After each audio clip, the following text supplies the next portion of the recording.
Generally, the thing to remember about a must be true question in logical reasoning is that the correct answer is no more than and no different from the facts on the page.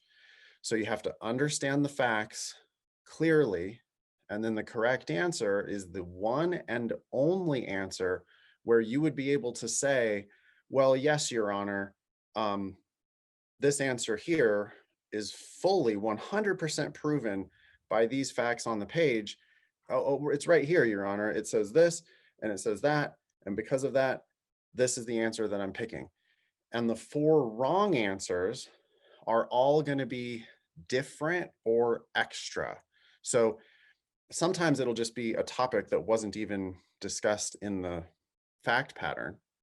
Other times it'll be an answer that is kind of like what they were talking about, but they just crank up the volume too high.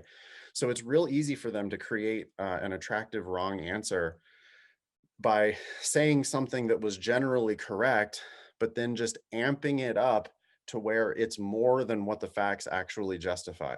An example of this would be like, oh, I don't know.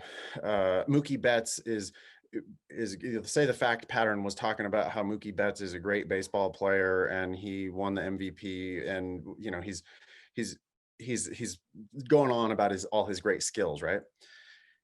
One of the answers, a wrong answer, might just be something like Mookie Betts is the best baseball player of all time.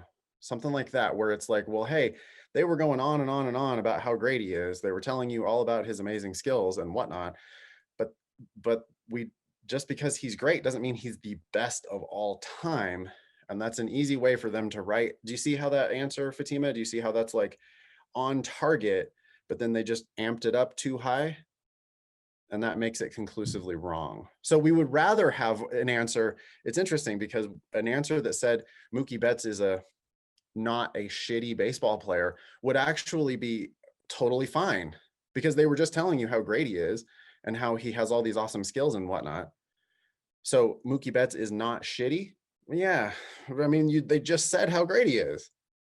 So you see how if they turn the volume down on an answer on a must be true question, it's actually more likely to be correct. It's easier to prove something weakly stated. But when they start stating he's the only baseball player you should care about, he's the greatest player of all time, that's when you have to be careful on a must be true, because it's just more than what the facts actually justify.